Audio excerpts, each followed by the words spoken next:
Blade Runner is like the best movie ever, really.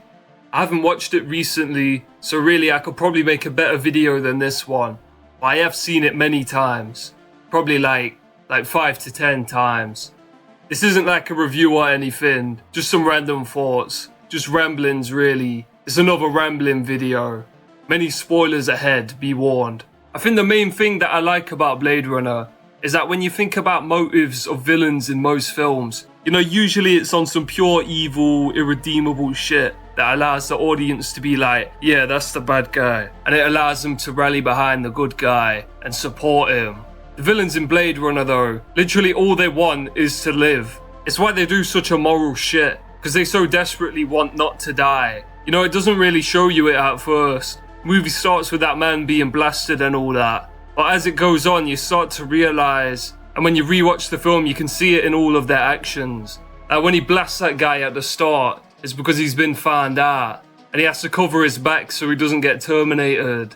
That line about his mother, that's a very good line, because it shows that the replicants, they get pissed off, they get offended. And this guy's kind of archetype. It's like he would get pissed off at people saying jokes about his mum or something. But this time he literally just doesn't have a mum, because he was created. It deeply offends him because it's a factor that defines him. The replicants, they're basically exactly the same as humans. They've come to develop emotions and sentimentality. I mean, Roy even understands poetry. That's the level it's at. Really, the whole story is a microcosm of the human experience. We don't want to die, and we would do anything not to, really. That whole conversation about how nobody would want to live forever, that's all actually cope. If a cure for aging came out tomorrow, most people would take it. Only those who are deeply ensnared by certain religions wouldn't take it. That's fucked up though, because really religion is a huge cope for the fact that we die. You don't want to be a slave to a cope that has been made redundant. The replicants, they're so easy to empathize with, because they are literally the same as us, and you can't blame them for trying to grasp onto life. I would take extreme measures too if I could see a possible way to extend my life. And on the other hand, you have Deckard. He's something like an anti-hero, really. But he's doing what he's doing because he's forced into it. He's essentially a slave. But I mean, when you compare the motives behind bad actions, the replicants are fairly justified, even in killing their creator. Even if they kill him out of anger, it does do what little they can do to ensure that other replicants won't be created and doomed to the same fate. Deckard, however, obviously he's hunting down the replicants because he's forced to. You can draw upon him forcing himself on Rachel. I mean, in the end, she wants it, so W rape, I guess. But the point is to say Deckard is hardly morally superior to the replicants, and neither is anyone really. Not even you. That scene where Deckard forces herself on Rachel, I've thought about that one quite a bit. And aside from demonstrating what I've already mentioned, it does a good job at showing just how human the replicants are, as Deckard perceives her exactly as a human, and is infatuated by how beautiful she is. Really, it's just another element that drills in the lack of any difference between humans and replicants. And I think ultimately makes Deckard feel worse in killing the other replicants.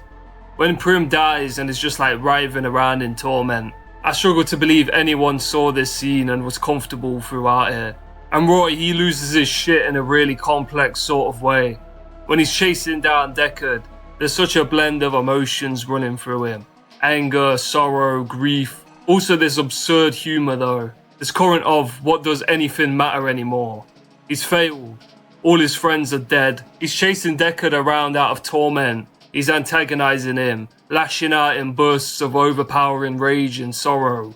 Yet when the moment finally comes that he can kill Deckard, he saves him. Partly because he wants Deckard to hear what he has to say, but also partly because he understands that nothing will be achieved from killing Deckard. It's a completely unnecessary death. And now that he is certain that his fate is sealed, he's willing to put his own desires and motivations secondary. He acknowledges that he doesn't matter anymore. Ultimately, what Roy saving Deckard demonstrates is that Roy is not a bad person. All of the pain he inflicted in the movie was really out of this sort of last resort panic. It was with the motive of saving himself and his friends. This is really the first time Roy's morality is tested outside of that framework, as that framework has been destroyed. And he shows himself to not be a malicious or bloodthirsty person.